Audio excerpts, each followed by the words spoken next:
यदा यदा हि धर्मस्य ग्लानिर्भवति भारत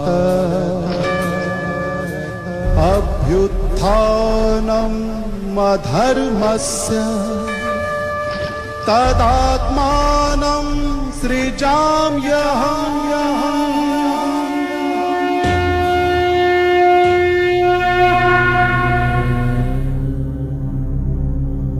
गीता में वर्णित इस प्रसिद्ध श्लोक में भगवान कहते हैं कि जब जब भारत में धर्म की अति ग्लानि हुई, अधर्म बढ़ा, तब तब धर्म की पुनर्स्थापना करने के लिए परमात्मा ने इस धरा पर अवतरण लिया है। आज अधर्म अपनी चरम सीमा पर पहुंच गया है और पाप का घड़ा भर चुका है, और यह कहना बिल्कुल भी अतिशयोक्ति नहीं होगी कि वर्तमान समय हम घोर कलयुग से गुजर रहे हैं, जहां एक ओर विज्ञान, तकनीक और भौतिक साधनों की अति हो रही है, वहीं दूसरी ओर जनसंख्या, प्रदूषण, हिंसा, दुख और अशांति की भी अति हो रही है। मानव में निहित मनोविकार भी अपनी चरम पर पहुंच चुके हैं। कहा भी जाता है कि अति के बाद अंत होता है। हम आज एक ऐसे ही युग परिवर्तन काल से गुजर रहे हैं जब हम एक महापरिवर्तन के साक्षी होने जा रहे हैं,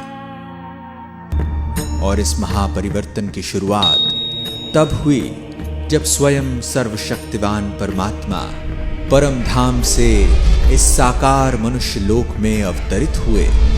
हजारों वर्षों से मानव जिस ईश्वर को पुकार रहा था, जिसके एक दर्शन पाने के लिए अनेकों आत्मघाती प्रयास कर रहा था, वह हम सभी आत्माओं के प्यारे परमपिता सिंध के हैदराबाद में दादा लेखराज के तन में सन 1936 में अवतरित हुए।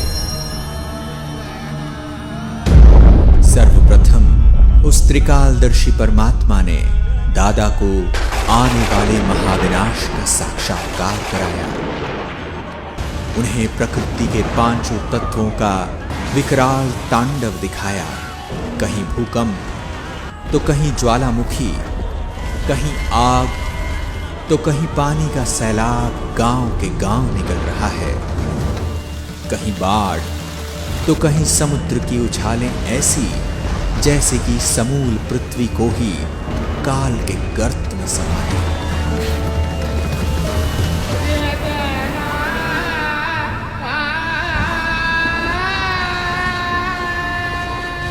साथ ही उन्हें कत्लेआम का मंजर भी दिखा, जहां सारे विश्व के महायुद्ध में विध्वंसकारी हथियारों द्वारा नरसंहार दिखा, तो भारत में गृह युद्ध द्वारा खून की नदियां बहती हुई दिखी। ऐसे महाप्रलयंकारी साक्षात्कार का अनुभव करके दादा को इस विनाशी दुनिया से वैराग्य आ गया। तत्पश्चात परमात्मा ने उन्हें कलयुगी सृष्टि के महाविनाश के बाद आने वाली स्वर्णिम सतयुगी सृष्टि का भी दिव्य साक्षात्कार कराया, जिसमें उन्हें एक अति मनभावन दुनिया का नजारा दिखा। एक ऐसी दुनिया जहां चारों ओर सुख, शांति और पवित्रता थी। एक ओर जहां प्रकृति अपने संपूर्ण सतोप्रधान स्वरूप में थी, वहीं सभी मानव भी सर्वगुण संपन्न देवता स्वरूप में विचरण कर रहे थे। सर्व प्राणियों में भी प्रेम और सद्भाव की भावना थी। उस दुनिया में श्री लक्ष्मी और श्री नारायण का राज्य था। उस सर्व सुख से संपन्न युग में एक राज्य, एक धर्म और एक भाषा होने के कारण हर कोई सुखी और समृद्ध था। इसके पश्चात निराकार परमात्मा ने दादा को ऐसी श्रेष्ठ दुनिया स्थापन करने के लिए निमित्त बनाया और उनका अलौकिक नाम दादा लेखराज से प्रजापिता ब्रह्मा रखा तथा नियमित रूप से उनके तन का आधार लेकर सत्य ज्ञान की धारा प्रवाहित करना प्रारंभ किया और ऐसे ही शुरुआत हुई ओम मंडली की। यहां आने वालों में अनेकों को दिव्य साक्षात्कार होने लगे और धीरे धीरे यह ओम मंडली पूरे हैदराबाद में विख्यात हो गई। इस पूरे संगठन ने 14 वर्षों तक गहन तपस्या की और 1950 में ओम मंडली पाकिस्तान से भारत में आबू पर्वत पर स्थानांतरित हुई तथा ओम मंडली नाम को परिवर्तन कर प्रजापिता ब्रह्मा कुमारी ईश्वरीय विश्वविद्यालय रखा गया।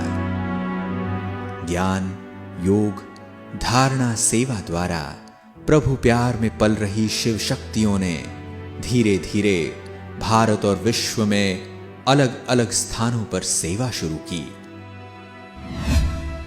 सन 1969 में ब्रह्मा बाबा अपनी संपूर्ण अवस्था को प्राप्त कर अव्यक्त हो गए, परंतु परमात्मा द्वारा स्थापित किया गया यह अविनाशी यज्ञ आगे बढ़ता ही गया और आज सारे विश्व में फैल चुका है।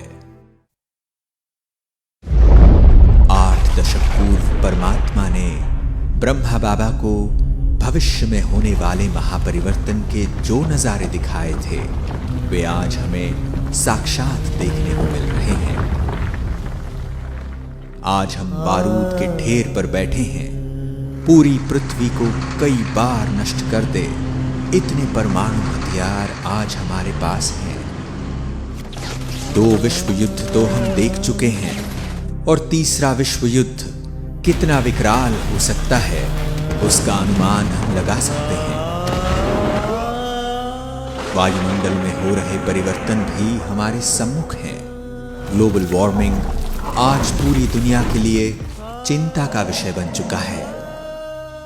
अनेकों पीस कॉन्फ्रेंसेस और क्लाइमेट चेंज कॉन्फ्रेंसेस होने के बावजूद भी कोई भी इस विकट परिस्थिति को नियंत्रित नहीं कर पा रहा है। न चाहते हुए भी हम अपने विनाश का स्वयं ही आह्वान कर रहे हैं। समय बहुत तीव्र गति से आगे जा रहा है।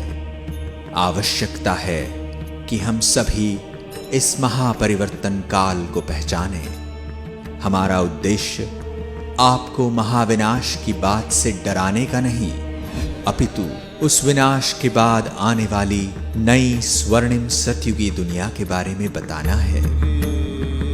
इस परमात्मा अवतरण की वेला के महत्व को जान परमात्मा द्वारा बताई जा रहे श्रीमत को अपने जीवन में धारण करने से ही हम उस दुनिया में जा पाएंगे।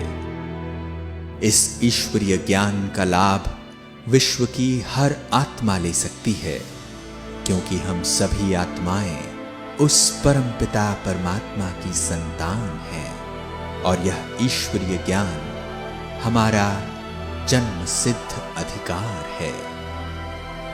याद रहे, अभी नहीं तो कभी नहीं। ओम शांति।